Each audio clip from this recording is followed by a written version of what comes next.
बिस्मिल्लाहिर्रहमानिर्रहीम। आज हम नंबरिंग सिस्टम को डिस्कस करेंगे कि नंबरिंग सिस्टम क्या होता है और ये कैसे डेवलप हुआ। इसमें कम्प्लेक्स नंबर क्या हैं, रियल नंबर्स क्या हैं और कम्प्लेक्स नंबर के कॉन्जुगेट कैसे फाइंड करना है, मल्टीप्लाई डिवीजन कैसे करना है, इन सब के बारे में आज हम डिस्कस करेंगे। ठीक है, तो चलिए स्टार्ट करते हैं। स्टूडेंट्स, पहले लोग नेचुरल नंबर्स को यूज करते थे जिसे हम n से डिनोट करते हैं और ये होते हैं 1, 2, 3 and up to so on. Natural numbers पहले जो थे वो जो लोग थे वो नेचुरल नंबर्स को यूज करते थे काउंटिंग के लिए। Natural numbers basically natural things को काउंट करने के लिए। तो स्टूडेंट, जैसा कि हम जानते हैं, हम किसी भी चीज को गिनना 1 से स्टार्ट करते हैं, 1, 2, 3, 4 and up to so on. ठीक है, इसलिए नेचुरल नंबर्स में यही नंबर होते थे 1, 2, 3 and up to so on. उसके बाद स्टूडेंट्स, जब देखा गया बाद में कि इसमें कुछ कमी है, ठीक है, तो बाद में मैथमेटिशियंस ने इसमें कुछ ऐड किया और आगे हमारे पास उन्हें कहा था होल नंबर्स, जिसमें हमारे पास नेचुरल नंबर के साथ जीरो भी ऐड होता है। जी, होल नंबर कैसे डिस्कस किए गए, मतलब सबसे पहले जब उन्होंने नेचुरल नंबर्स निकाले तो यहाँ पर जो मैथमेटिशियंस थे उन्होंने क्वेश्चन किया कि कुछ ऐसी वैल्यू भी होगी जिसको हम किसी दूसरी वैल्यू में ऐड करें या सब्ट्रैक्ट करें और आंसर वही आ जाए। जैसे कि हम कहते हैं 4 + x = 4, मतलब 4 में क्या चीज हम जमा करें या 4 में क्या चीज हम तफरीक करें कि जवाब 4 आ जाए, तो हम जानते हैं अगर इसमें 0। अब अगर नेचुरल नंबर्स को देखा जाए इसमें तो 0 था ही नहीं। उसके बाद क्या किया साइंटिस्ट ने, थोड़ा इस पे वर्क किया तो देखने के बाद उन्होंने न्यू साइन या न्यू सिंबल ऐड कर दिया, जिसको उन्होंने कहा ये 0 है, जिसकी कोई कीमत नहीं होती। ये क्या करेंगे, किसी भी वैल्यू में ऐड करेंगे तो हमारा आंसर वही आता है। मुकम्मल नंबर्स के बाद जब दोबारा नेक्स्ट देखा तो अब फिर से कमी महसूस हुई कि अब यहाँ तक ना, जब ये मुकम्मल नंबर्स दरियाफ्त हुए थे, यहाँ तक कोई भी नेगेटिव का कंसेप्ट नहीं था कि हम तफरीक किसी चीज को कर नहीं सकते थे। ठीक है, उसके बाद क्या किया गया, इसके बाद फिर से वर्क किया गया और यहाँ पर इंटीजर्स बनाए गए। इंटीजर्स क्या था कि 0 तो होगा और जो होल नंबर्स है ये कंप्लीट इसमें ऐड है। लेकिन क्या था, इंटीजर्स को क्या किया गया, अब यहाँ पर नेगेटिव लगा के तमाम नेचुरल नंबर के साथ एक एक नेगेटिव साइन लगा के वो सेट भी इसमें ऐड कर दिया गया। तो ये बन गया प्लस माइनस। मींस ये कि जो हमारे पास इंटीजर्स थे वो अब नेचुरल नंबर और होल नंबर का कॉम्बिनेशन इसमें आता है और इसके अलावा भी हमने एक नेगेटिव साइन वाली साथ ऐड किए हुए थे। इंटीजर्स के बाद बात आई रैशनल और इरेशनल नंबर्स की। मतलब यहां तक देखा गया तो जैसे हम जाते हैं किसी दुकान पे, जाके हम कहें कि हमें आधा किलो चीनी या कुछ भी ऐसी चीज हम लेने जाएं, ठीक है, तो पहले तो इसका कंसेप्ट ही नहीं था। पहले यहाँ 0 था या 1 था या 2 था या 3 था। अब आधा किलो का 1/2 का इसका कोई कंसेप्ट नहीं था। फिर क्या किया गया, फिर यहाँ पर एक न्यू चीज ऐड की गई जिसे कहा गया रैशनल नंबर्स और इसको Q से डिनोट करते हैं। ठीक है, इसमें क्या था, इसमें ये सब वैल्यूज तो शामिल थी, इसके अलावा कुछ और वैल्यूज भी शामिल थी जिसे हम कहते हैं कि इसको हम P/Q की फॉर्म में लिख सकते हैं। जबकि हम जानते हैं कि जो Q है नीचे वाली value not is equal to 0 हो, क्योंकि जो हमारे पास यहाँ Q है, अब जानते हैं मैथ में ऐसा कोई भी रूल नहीं है कि बटे के नीचे अगर 0 आ गया उसका आंसर क्या आता है, इसे हम अनडिफाइंड कहते हैं। ऐसी कोई वैल्यू मैथ में अभी तक नहीं आई, इसलिए क्या Q 0 के इक्वल नहीं होना चाहिए। और साथ में जो ये P और Q हमने इंटीजर्स लिए थे ये दोनों बिलोंग करने चाहिए इंटीजर्स को, मतलब इसमें ये तमाम वैल्यूज ऊपर नीचे आ सकते थे। यहाँ पर ये रैशनल नंबर जब दरियाफ्त किए तब देखा गया कुछ ऐसी वैल्यूज और भी हैं जो इसमें शामिल नहीं होती। फिर उनको उन्होंने इररेशनल नंबर्स का नाम दिया और उसको डिनोट करते हैं Q प्राइम के साथ। तो ये हमारे पास भी वो वाली वैल्यूज हैं जिनको हम P/Q की फॉर्म में नहीं लिख सकते, लेकिन ये बाकी सारी कंडीशन उसमें भी होंगी। बस क्या होगा, उसको P/Q की फॉर्म में नहीं लिखा जा सकता, बटे की फॉर्म में वापस नहीं लिखा जा सकता। ठीक है, जब हमारे पास रैशनल नंबर्स होते हैं, इसका अगर आंसर पॉइंट्स में आ जाए, अशारिये में आ जाए, इसको वापस हम बटे में कन्वर्ट कर सकते हैं। लेकिन जो इर्रेशनल होते हैं, अगर इसका जवाब अशारिये में आ जाए, उसको वापस बटे में कन्वर्ट नहीं किया जा सकता। ये इनके दरमियान बेसिक फर्क था। यहाँ इसके बाद न्यू चीज जो आई, आजकल जो आम लाइफ में यूज करते थे, वो आ गया रियल नंबर्स। तो रियल नंबर हमारे पास क्या थे जी? रियल नंबर हमारे पास रैशनल और इररेशनल दोनों का यूनियन। रैशनल और इररेशनल में तमाम जितनी वैल्यूज आ रही हैं, सबको मिला दिया जाए तो हमारे पास बनता है रियल नंबर्स। तो यहां से हमें रियल नंबर का कंसेप्ट आ गया कि रियल नंबर वो वाले नंबर होते हैं जिसमें ये तमाम वैल्यूज आती हैं। इसे अगर हम एक और तरह से रिप्रेजेंट करें, हम कहेंगे जो n की तमाम वैल्यूज हैं, ये तमाम की तमाम होल नंबर में है, और होल नंबर की तमाम वैल्यू जी में होती हैं, और जी की तमाम वैल्यू हमारे पास किसमें जी? रियल में होती है। तो हमने कहा जी जो n है, हम जानते हैं अगर एक सेट की तमाम वैल्यूज दूसरे सेट में मौजूद हैं, इसका मतलब है ये सेट उसका सबसेट होगा। तो n सबसेट है होल नंबर्स का, होल सबसेट है इंटीजर्स का, और इंटीजर सबसेट है रियल नंबर के। ठीक हो गया स्टूडेंट्स? यहां तक था हमारा रियल नंबर का कंसेप्ट। रियल नंबर में तमाम वैल्यूज आ जाती हैं जो पॉइंट्स के बाद मतलब रैशनल हो, इररेशनल हो, होल हो, इंटीजर्स हो, तमाम के तमाम वैल्यूज का कॉम्बिनेशन है, उसको हम रियल नंबर्स कहते हैं। और आजकल ज्यादातर रियल नंबर्स का इस्तेमाल किया जाता है। लेकिन बात यहाँ पे खत्म नहीं हुई, इसके बाद भी एक और चीज आती है जो इसके बाद में न्यू दरियाफ्त की गई। हम जानते हैं कि जो रियल नंबर होते हैं ये एक स्ट्रेट लाइन के ऊपर होते हैं। इस स्ट्रेट लाइन के ऊपर तमाम की तमाम वैल्यूज जो होंगी, दरमियान में एक हम इसे रेफरेंस नंबर पॉइंट लेंगे, इसको हम जीरो कह दिया, जीरो के उस तरफ पॉजिटिव होते हैं, जीरो के इस तरफ नेगेटिव वैल्यूज। तो इसके ऊपर तमाम की तमाम वैल्यूज होती हैं वो रियल होती हैं। मतलब इस लाइन को हम रियल लाइन भी कह सकते हैं, इसके ऊपर तमाम वैल्यूज रियल वैल्यूज ही होती हैं। अब जब न्यू चीज एक कंसेप्ट आया, वो ये था जिसे हम कहते हैं प्लेन। तो स्टूडेंट्स प्लेन कैसे बना? प्लेन मींस इसे हम कहते हैं एक्स वाई कोऑर्डिनेट, ये वाला जी। अब इसके बारे में डिस्कस करते हैं कि इसमें क्या चीजें होती हैं। अब जाहिर बात है अगर रियल वैल्यूज तो इस पे आ गई, तो इस पर कौन सी वैल्यूज आएंगी? हमने जैसे कि पढ़ा है कि जो हॉरिजॉन्टल लाइन है इसके ऊपर तमाम रियल वैल्यूज होती हैं, तो फिर ये जो हम लाइन पढ़ते हैं इस पर कौन सी वैल्यूज आएंगी?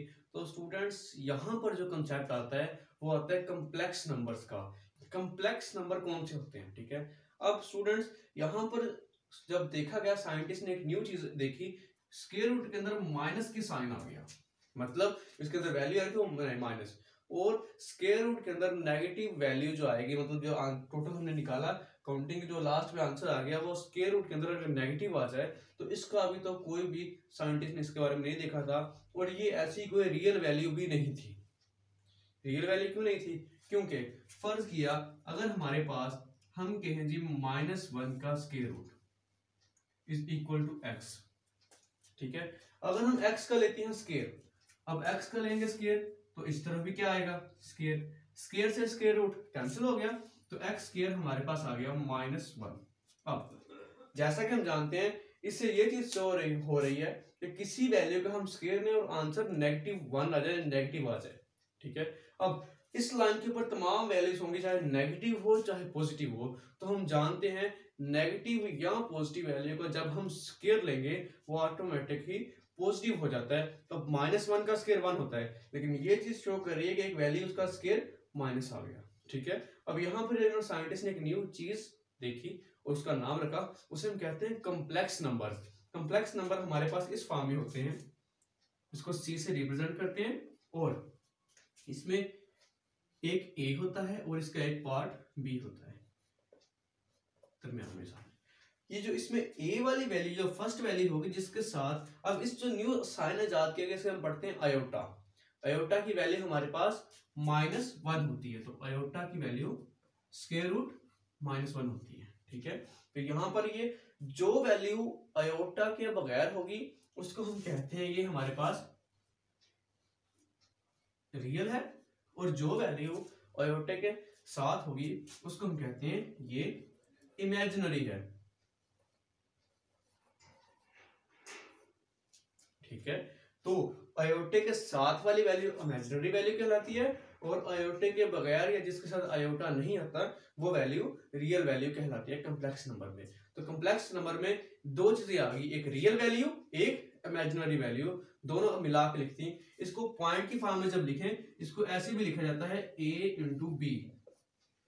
जो हमारे पास x वाली वैल्यू वो रियल होगी, जो y वाली वैल्यू वो इमेजिनरी होगी। इसी तरह फर्ज के हमारे पास ये पॉइंट यहाँ पर बनते हैं, तो a प्लस बी आयोटा हमारे पास आएगा इस पॉइंट से इस पॉइंट तक, ठीक है। तो इसको हम इस तरह भी रिप्रेजेंट करते हैं। तो ये जो प्लेन का कंसेप्ट था एक्स वाई प्लेन का, तो ये इसलिए बना क्योंकि हमारे पास एक साथ इमेजिनरी वैल्यू भी आई, इसलिए ये एक्स जो वाई के ऊपर हमारे पास तमाम वैल्यूज इमेजिनरी होती हैं, जबकि एक्स के ऊपर तमाम वैल्यूज रियल होती हैं। तो कॉम्प्लेक्स नंबर इसी का नाम है, इसमें एक्स और वाई दोनों वैल्यूज आ गई, ठीक है। अब कॉम्प्लेक्स नंबर के बारे में थोड़ा और डिस्कस करते हैं कि इनको हम ऐड कैसे करते हैं, सब्ट्रैक्ट कैसे करते हैं, मल्टीप्लाई एंड डिवाइड कैसे करते हैं। सबसे पहले देखते हैं कॉम्प्लेक्स नंबर को ऐड या सब्ट्रैक्ट कैसे करते हैं, ठीक है। हमने एक जनरल फॉर्म कर ली कि हमारे पास फर्ज किया एक नंबर a plus B iota plus c plus d iota, हम दोनों को ऐड करने लगे हैं। अब यहाँ पे हम देखते हैं इनको ऐड कैसे करना है। तो स्टूडेंट्स अगर इनको करना हो ऐड, तो बेसिकली सेम कंसेप्ट है ऐड का भी और सब्ट्रैक्ट का भी, तो उसका भी साइन हम साथ लगा लेते हैं। तो क्या करेंगे, रियल वैल्यू को रियल वैल्यू के साथ ऐड और सब्ट्रैक्ट किया जाता है। रियल वैल्यू को रियल वैल्यू के साथ ऐड या सब्ट्रैक्ट करते हैं। तो a को c के साथ अगर ऐड करना है या सब्ट्रैक्ट करना है तो c के साथ ही आएगा, दरम्यान में प्लस का साइन। तो b को d के साथ, क्योंकि इमेजिनरी को फिर इमेजिनरी के साथ, या कहा जाए दूसरे अल्फाज में कि जिसके साथ आयोटा आता है उसको आयोटे वाली वैल्यू में जमा तफरीक करेंगे, और जिसके साथ आयोटा नहीं आता उसको आयोटा जिसके साथ नहीं है उसी के साथ जमा तफरीक करेंगे। तो आ जाएगा b को d के साथ, b जमा करना है या तफरीक करना जो भी हो आयोटा जी, इसका कंसेप्ट सब्ट्रैक्शन हुई हो। अब करते हैं इसकी मल्टीप्लिकेशन, कि मल्टीप्लिकेशन कैसे करते हैं। जी स्टूडेंट्स, हम इन्हीं वैल्यूज को दोबारा लेते हैं, लेकिन अब हम करेंगे मल्टीप्लाई। तो इनको मल्टीप्लाई वैसे ही करना है जैसे आप पहले करते रहे हो। पहले मींस जैसे हम पहले पहली वैल्यू को पहले के साथ, फिर इसको दूसरी के साथ, फिर इस वैल्यू को पहले के साथ और इसको दूसरी के साथ, वैसे ही मल्टीप्लाई करेंगे। a को जब हमने c के साथ मल्टीप्लाई किया तो आंसर आ गया a c। इसी तरह a को जब d के साथ किया तो आंसर आ गया, फिर हमने b लिया तो b को c के साथ किया तो आ गया हमारे पास b c साथ आयोटा, फिर b को d के साथ दिया तो आ गया b d, और इसके साथ भी आयोटा था, इसके साथ भी आयोटा, जब आयोटा को आयोटा से मल्टीप्लाई कर दिया बन गया हमारे पास आयोटा स्क्वायर। जी स्टूडेंट्स, जैसा कि हमने पहले थोड़ी देर पहले देखा है कि आयोटा की वैल्यू हमारे पास होती है -1 का स्क्वायर रूट, तो आयोटा स्क्वायर किसके बराबर आएगा, वो आएगा -1, ठीक है। अब जहां पर आयोटा स्क्वायर होगा वहां पर हम -1 पुट करेंगे, तो ये बन जाएगा AC जमा AD आयोटा जमा BC आयोटा जमा BD इंटू -1। तो जब -1 को BD के साथ हमने मल्टीप्लाई किया तो इसका साइन प्लस का माइनस हो जाएगा, और इसके साथ कोई भी अब आयोटा वाली वैल्यू नहीं रही तो ये रियल बन गया। इसलिए ये रियल को रियल के साथ लिखेंगे तो आ जाएगा AC minus BD plus AD जमा BC। तो ये वाली वैल्यू हमारे पास आ गई इमेजिनरी, और ये वाली इसकी रियल पार्ट हो गया, ठीक है। तो ये हमारे पास इसका मल्टीप्लाई का हो गया। अब हम लास्ट रह गया जिसको हम कहते हैं डिवीजन। डिवीजन को देखने से पहले हमें कॉन्जुगेट का कांसेप्ट देखते हैं कि कॉन्जुगेट होता क्या है। जी हमारे पास है जी, लेट्स सपोज एक नंबर g, इसको हम कहते हैं जी हमारे पास a प्लस बी आयोटा एक कम्प्लेक्स नंबर है, ठीक है। तो ये हमारे पास एक कम्प्लेक्स नंबर है, हमने लेना है इसका कॉन्जुगेट। तो कॉन्जुगेट बेसिकली मतलब है जो हमारे पास इमेजिनरी वैल्यू है या जिसके साथ आयोटा आ रहा है उसकी साइन को चेंज कर देना, जिसके साथ आयोटा होगा उसकी अलामत को तब्दील कर देना, उसका कॉन्जुगेट कहलाता है, ठीक है। सबसे पहले इसको दो तरीके से जो हम बुक्स पे पढ़ते रहे उसके ऊपर बार लगाते थे कॉन्जुगेट के लिए, लेकिन हम कंप्यूटराइज अगर करें उसके ऊपर एक स्टार लगाया जाता है, स्टार, ठीक है। तो ये हमारे पास आ जाता है रियल वैल्यू को साइन को कुछ नहीं कहना, अगर उसके साथ पॉजिटिव साइन है तो पॉजिटिव आ जाएगा, अगर नेगेटिव होगा यहाँ पर तो negative sign, real value as it is आ जाएगी, जो हमारे पास इमेजिनरी है उसका साइन हम कर देंगे चेंज, तो आ जाएगा a माइनस बी आयोटा। जी ये हमारे पास c का कॉन्जुगेट आ गया। बेसिकली कॉन्जुगेट निकालने का यही मेथड है। हम क्या करेंगे, दरमियान वाला जो इमेजिनरी वैल्यू होगी उसका साइन चेंज कर देंगे। अब देखते हैं दो वैल्यूज को हमने डिवाइड कैसे करना है। तो डिवाइड करने के लिए हम करते हैं जी, लेट्स सपोज एक value 2 + 3 iota divide by 1 + iota.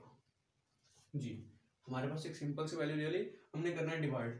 तो स्टूडेंट्स याद रखना है, आयोटे वाली वैल्यू कभी भी बटे के नीचे नहीं आनी चाहिए। अगर ये बटे के नीचे आ गई, पहले हम इसको सॉल्व करके ऊपर लेके जाएंगे, इसी को हम डिवाइड का मेथड कहते हैं। अब इसको हमने सॉल्व करना है। सॉल्व कैसे करेंगे, 2 + 3 आयोटा ओवर 1 + आयोटा, हम इसको मल्टीप्लाई करेंगे किसके साथ, जो नीचे वाली वैल्यू है उसके कॉन्जुगेट के साथ। तो 1 + आयोटा का कॉन्जुगेट आएगा 1 - आयोटा, नीचे भी 1 - आयोटा। तो इसको जब इसके साथ मल्टीप्लाई किया तो आ गया 2 + 3 आयोटा मल्टीप्लाई बाय 1 - आयोटा। नीचे आ गया जी, यहाँ पर देखें, देखो फार्मूला बन रहा है हमारे पास, a जमा b into a minus b, a का स्क्वायर माइनस b का स्क्वायर, तो ये बन जाएगा 1 का स्क्वायर माइनस आयोटे का स्क्वायर। जी अब नेक्स्ट देखते हैं, इन दोनों को करेंगे मल्टीप्लाई वैसे ही जैसे पहले करते रहे।